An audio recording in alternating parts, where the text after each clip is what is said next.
السلام علیکم ورحمۃ اللہ وبرکاتہ۔ امید ہے آپ سب اللہ کے فضل و کرم سے ٹھیک ٹھاک ہوں گے۔ آج میں آپ کے ساتھ اذان کے بعد کی دعا اور اس کی فضیلت کے بارے میں بتانے لگی ہوں کہ امام بخاری نے حضرت جابر بن عبداللہ سے روایت نقل کی کہ رسول اللہ صلی اللہ علیہ وسلم نے ارشاد فرمایا کہ جس شخص نے آواز سننے پر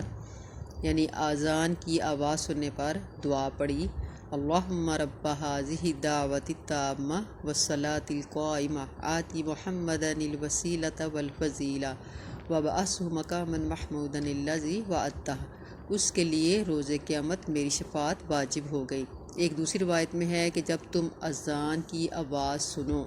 یعنی مؤذن جب اذان بول رہا ہو تو اس کی آواز سنو تو تم ویسے ہی کہو جیسے وہ کہتا ہے، پھر مجھ پر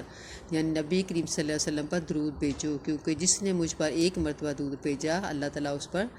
10 دفعہ درود بھیجتے ہیں۔ پھر نبی کریم صلی اللہ علیہ وسلم پر وسیلہ طلب کرو، کیونکہ وہ جنت میں ایک ایسا مقام ہے جو اللہ تعالیٰ کے بندوں میں سے صرف ایک ہی بندے یعنی نبی کریم صلی اللہ علیہ وسلم کے شان میں ہے۔ اور میں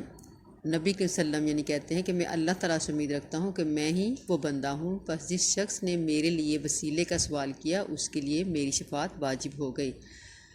تو نبی کریم صلی اللہ علیہ وسلم نے فرمایا کہ امام مسلم نے حضرت سعد بن ابی وقاص کے حوالے سے کہ رسول اللہ صلی اللہ علیہ وسلم سے روایت نقل کی کہ حضور صلی اللہ علیہ وسلم نے فرمایا کہ جو شخص مؤذن کی آواز سنتے وقت یہ کہے، اشہد ان لا الہ الا اللہ وحدہ لا شریک لہ واشہد ان محمدا عبدہ ورسولہ رضیت باللہ ربا وبمحمد رسولا وبالاسلام دینا، جس کا ترجمہ یہ ہے کہ میں گواہی دیتا ہوں